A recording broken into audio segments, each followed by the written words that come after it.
examples that are a little bit different. Notice on this first one, they tell us that a sub 1 equals 4 and d equals 3.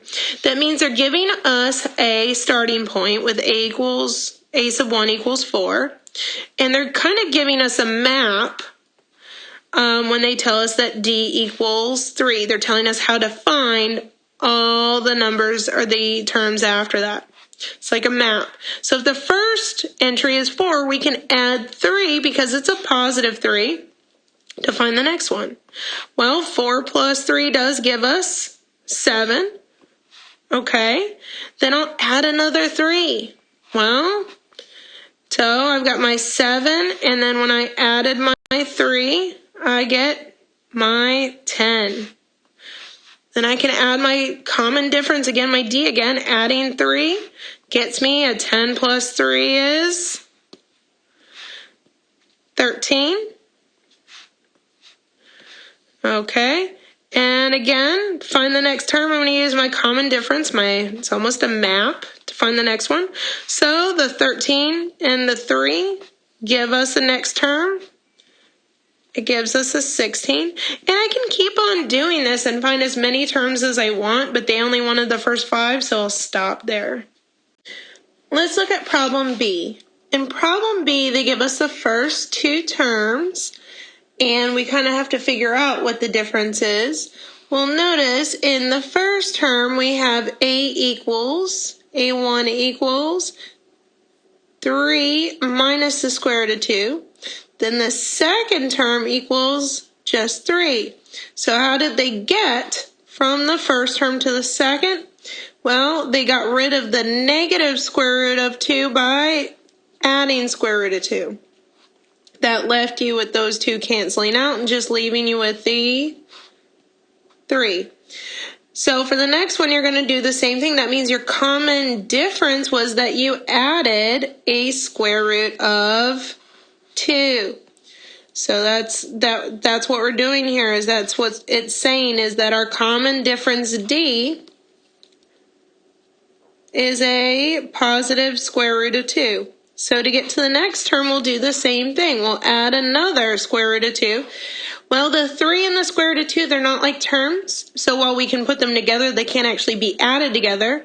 So that leaves us with 3 plus the square root of 2. Then how do we get to the next term? We've got to add the same common difference. We've got to add another square root of 2. Well, now we do have a set of like terms because we're adding a square root of 2 to something that already had a square root of 2. But the 3 is still not a like term. It has to stay by itself. But the 2 of these square root of 2's get added together and become 2 square roots of 2. Again, we got to add the common difference one more time to get our last 5th term. So if we add another square root of 2, then we end up with, when we add those 2 together, we end up with 3 square roots of 2. And again, the one thing that's not changing each and every time is that 3 out in front because it has no other like terms that we're adding to it. So our 5th and final term is 3 plus 3 square roots of 2, and you're done. There's nothing else you can do. That's our final term. There is a formula here that's very important, and again, you will not be given formulas on your test. You will need to know these.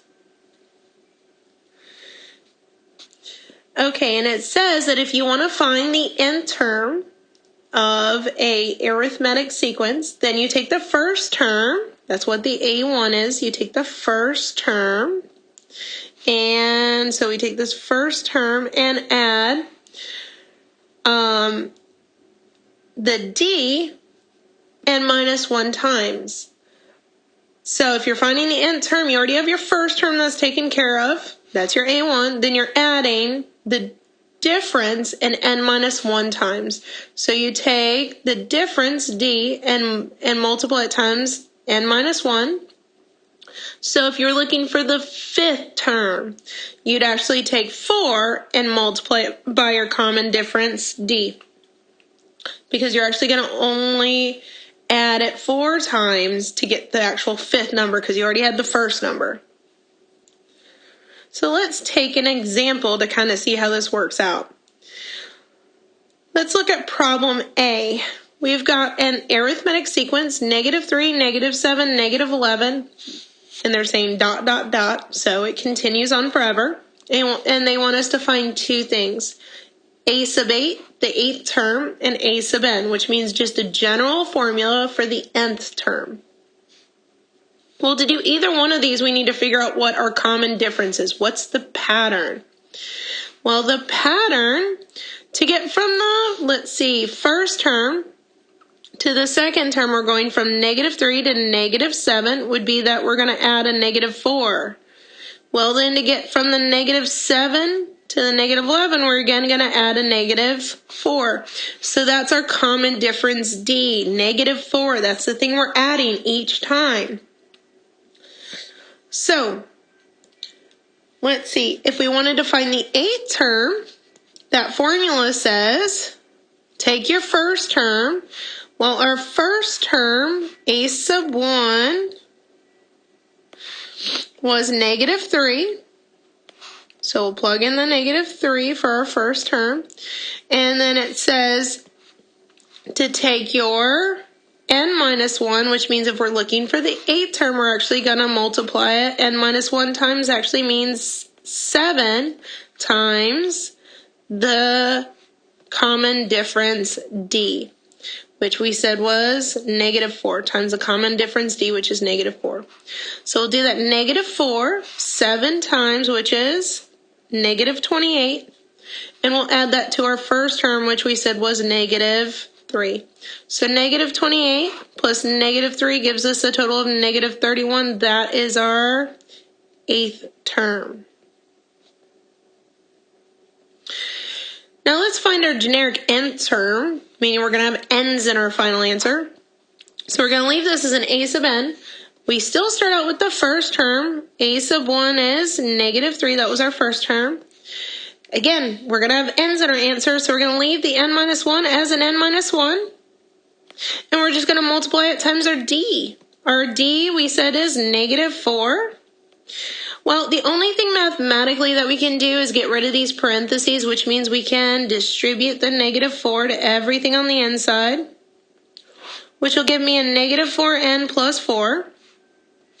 Well, if that gives me a -4n plus 4, we're almost done because there's only two like terms I can combine, which is a -3 and a 4, which is +1.